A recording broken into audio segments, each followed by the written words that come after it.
Hi, thanks for joining me here for a little bit of a deep dive into the new John Coltrane, My Favorite Things 60th anniversary release.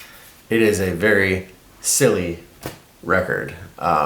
This release is very strange, although I think it's pretty great, and it's somewhere in the neighborhood of 30 bucks. I'd say if you're a little bit interested, it's definitely worth it. But before that, shout out to Maxime Logier, Mr. Mercutio, Matthew Miller, and Andy Rodriguez. The last video I had up for correctly identifying Ornette Coleman's The Empty Foxhole as the album in the background. So if you recognize this one, let me know. Also, a little bit of housekeeping. I had mentioned a few videos ago, if I got to 550 subscribers, I had some stuff to give away. I have a lot of stuff to give away, actually. It's taking up too much room in my house. If you are watching this and you're interested in some free records, I don't know what the best way to do that is. So if you have ideas for logistically how to have a giveaway for the loyal viewership of this channel, please leave a message in the comments and we'll get that figured out. So there's going to be some free records for some of you viewers. Okay, so this just came out. Again, John Coltrane, My Favorite Things. This was originally released on Atlantic Records, which is now owned by Warner Brothers, which is now like a subsidiary of Rhino. Rhino Records actually has a pretty good reputation for putting out quality vinyl reissues. This one is very, very, very strange. Starting with the hype sticker here. So we have 2 LP edition. Now, a lot of times in a 2 LP edition, you'll get the regular album, and then you'll get a set of alternate takes or outtakes or tracks that didn't make it. For example, the latest Marvin Gaye anniversary release of What's Going On is set up like that. This here has side 1, side 2, side 3, side 4. It's not that. Another thing that you might see with 2 LP releases sometimes, of course, is one album cut at 45 RPM and then it spreads onto 2 discs. But this is the same record done 2 ways, one in stereo and one in mono. And it's a little strange. I don't know who the target market is for this record, which is why I think this release is just a little bit silly. But I really enjoyed it. Having a mono and a stereo release seems pretty wonky. Like maybe the target audience is people that are real, jazz audiophile snobs that are going to read the runout, want to know who mastered it, and blah blah blah, which is fine. Except that's not how this is advertised in the hype sticker. So nowhere here does it say who mastered it or how it was mastered with the type of precise language that people who are real into jazz audiophile reissues would like to see. So if you've seen some of my intro to jazz vinyl videos, consider this the first intermediate jazz vinyl reissue video here. And let's look at the wording here. So we have original mono and stereo albums remastered. So the worry that some people have when they see something like this is that there was a digital step that had been taken. That when you see something like that and it does not say mastered all analog or mastered directly from the original analog tapes, there is enough semantic wiggle room for there to have been a scenario where the tapes were transferred into a high resolution digital format, and then that's what the mastering engineer used to cut the lacquers. And not to say that can't sound good, but if you really want all analog, then I guess that's a deal breaker for you.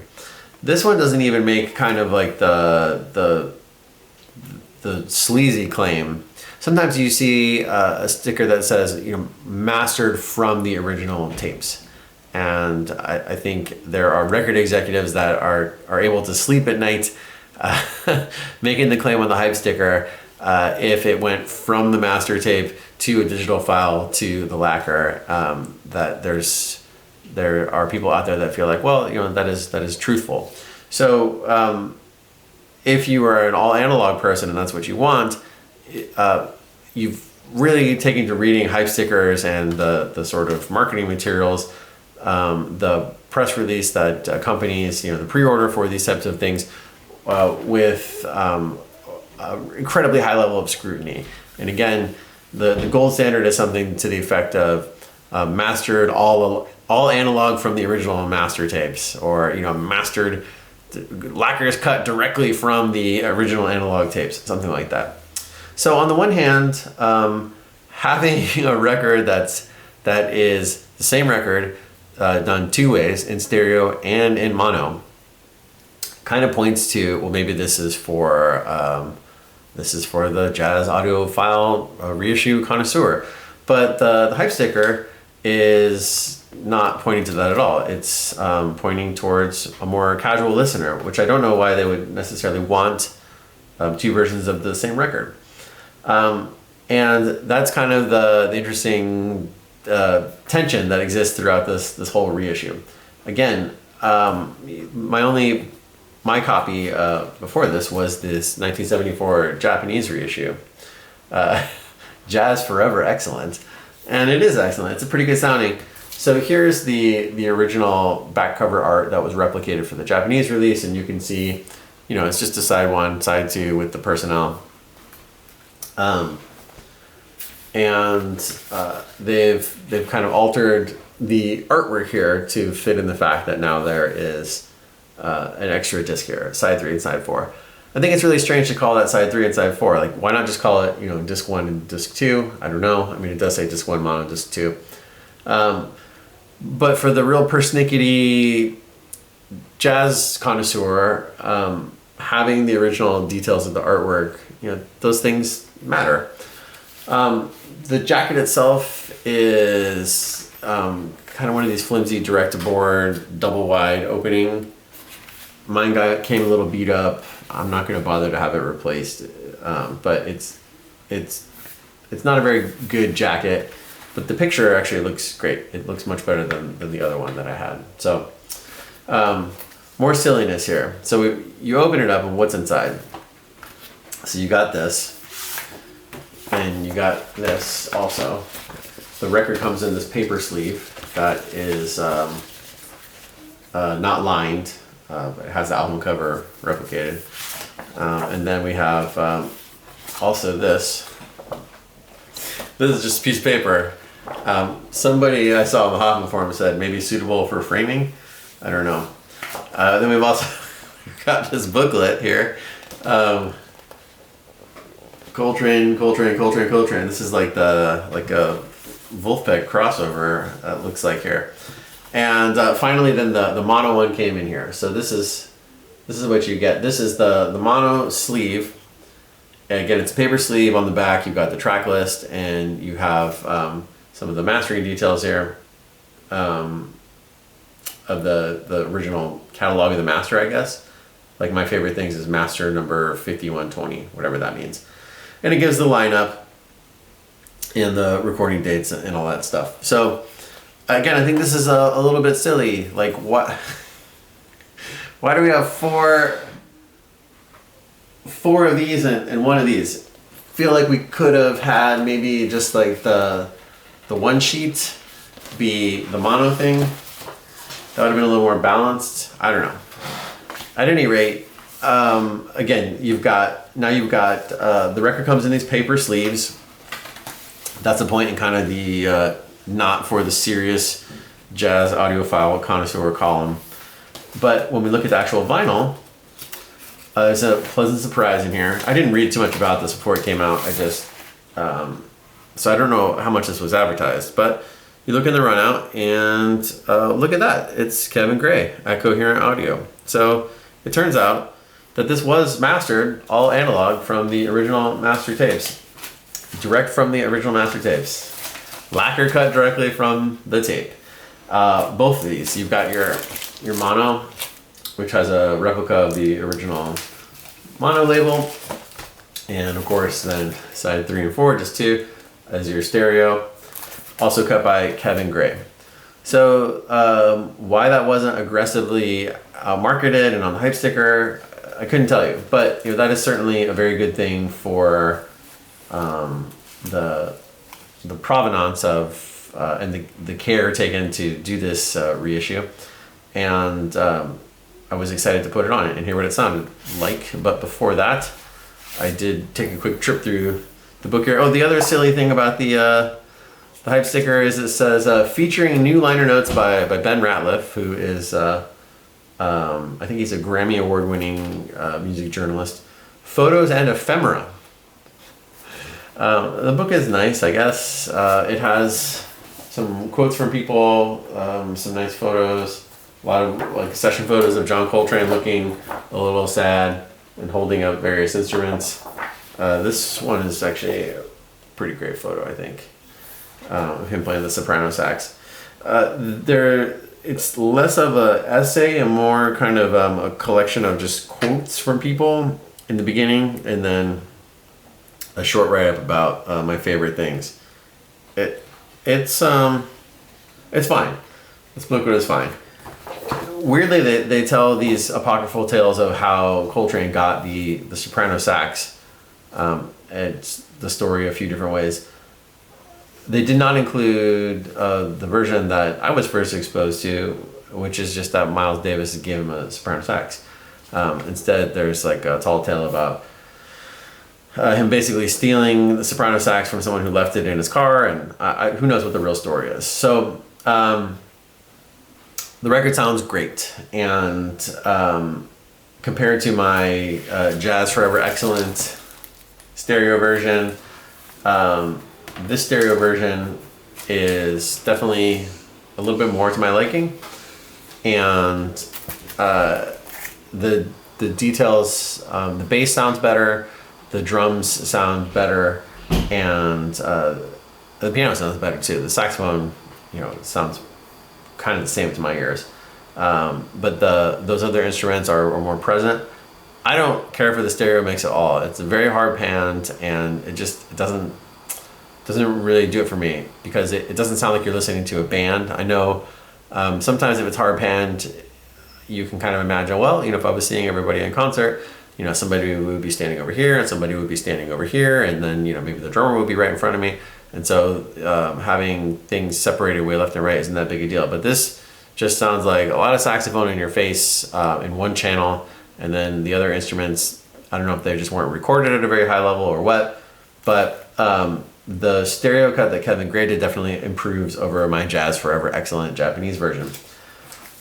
The mono one sounds awesome, and this will be, anytime I want to listen to my favorite things, the mono will be my go-to record. You can just hear everything a lot better, and it mixes, it sits together in a lot more of a, I don't know, a synergistic way when everything is just in the center channel. So at $30, I think if you're remotely interested, this is a no-brainer. Rhino made some really strange choices, and maybe to keep the cost down, like with the jacket, but then they did other things that were kind of premium. It's this heavyweight vinyl. They got the best mastering guy, or one of the best mastering guys out there to master it. So I think this is a steal. If you don't know anything about this record, you can go read about it. I'll give you the real short version though. This is John Coltrane's first record playing soprano saxophone. Soprano saxophone originally looked like a little toy saxophone. It's saxophone shaped, but like this tall. Eventually, it grew into the instrument of Kenny G fame, this straight thing here. So it's actually in the same key as a tenor saxophone, but octave higher. So it's something that tenor people can double up on sometimes, and it does have a different tonal quality though, very kind of like nasally and honking the way that Coltrane plays it. I don't really care for the instrument that much at all, but this is one of those albums that's considered to be important because it is it's indicative of a new direction for John Coltrane. So side one is my favorite things, and every time we say goodbye, I play the soprano saxophone, and then side two has him playing some Gershwin tunes with the tenor saxophone. Even though I really don't like soprano saxophone, the album is pretty neat for me for a different reason. So if I'm scaring you away with the reference to Kenny G, or the nasal honking sound, and you could just stream the stuff anyways. But one of the cool things about this album for me is it is a transition period, not only in terms of what instrument John Coltrane is going to be playing, but also in terms of some of the ways that he's trying to experiment with music. So my favorite things is an example of a modal jazz song, which if you want to know a little bit more about that, I've got a video that you can check out from way back when. But for now, I'll just say my favorite things has different parts of the song, and has chords that make up each part of the song, and there's the bridge, when the dog bites, when the bee stings. So all that is taken out, and instead the McCoy Tyner on piano is just playing E minor, one chord for the raindrops on roses and whiskers and kittens, and then he goes to E major for part of the song. So there's just two chords. So all of the what's called the harmony has been taken out for the most part, and it's just a modal track, or a vamp, just going from one chord to another. And this is one of the ways that John Coltrane and other musicians too, this was on Kind of Blue, there were tracks that worked the same way, is a way to kind of stretch out and not be boxed in and have to pick certain notes because that a chord is coming along that has certain tones that are going to clash with what you're going to be playing. So you're driving the boat when you're playing modal jazz, because the chord, the harmony isn't going to change out from underneath you and conflict with whatever you want to be doing. So that's side one. What's cool about that is that's kind of old thing for Coltrane already. This is like 1960, so modal jazz has been around for a little while. Milestones is another modal jazz track that Coltrane played on with Miles Davis. So it's a kind of a played out thing with a new instrument. Side two with the tenor saxophone has another thing that is also kind of played out by now, and isn't going to stick around for very long, but it's a different way that John Coltrane adjusted the chords that were in a song. So if you think of my favorite things as being a massive reduction in the amount of chords that were thrown in there, the other thing that Coltrane is famous for is like giant steps, what are called Coltrane changes. And Coltrane changes are adding a bunch of extra chords into the song that weren't there originally. And that's what happens on But Not For Me, which is the lead off track for side two. So the But Not For Me starts off with kind of three chords not played in too rapid succession. And from those three chords, let's see, hold on. Okay, so I had to think about it for a second. John Coltrane turns those three chords into five chords and takes them through kind of three different keys, as opposed to three chords happening in one key. He's got five chords happening in three keys, and that's those are called Coltrane changes. So, But Not For Me has been arranged for Coltrane changes. So side one, you have a dramatic reduction in the amount of chords being played. Side two, you have a dramatic augmentation. Oops, sorry, the mic. You have a dramatic augmentation or increase in the amount of chords being played in the song. And eventually, John Coltrane was going to stop doing that altogether and just kind of go in a different direction. But for an interesting time here, he's at a crossroads of experiments he'd done with Miles Davis and others, and then his kind of own novel contribution to jazz harmony, which are the Coltrane changes. And then eventually there's going to be a continuing evolution that will lead him to, something like, Crescent or Giant Steps. So, no, sorry, not Giant Steps. I love Supreme. Sorry about that. Anyways, this is all a long-winded way of saying I think this reissue is great. I'm really glad it's there. I'm glad it's not super expensive. This is the type of thing that some other reissue companies would be charging, twice as much for, maybe $60, $75. From a audio standpoint, it is no expenses spared endeavor, I think. From the extras and just the consistent signaling of like who this is for, it doesn't make any sense. It's kind of a hot mess, but I kind of love it that it's a hot mess because I think that means that the emphasis at Rhino headquarters was just on, okay, well, who's the person we should send this to cut it the best, and someone else was worrying about the marketing, who isn't eating, living, and breathing what the people who buy up Analog Productions and Music Matters and Classic Records releases would like to see in this, or Mo-Fi One Steps. So if that keeps the cost down and keeps these things coming, I'm all for it. I'm curious to know what any of you think. Thanks for watching, and excuse me, again, if you know what this one is, chime in. If you have any ideas for how I can give away some of my stuff, also chime in on the comments, and I will see you next time.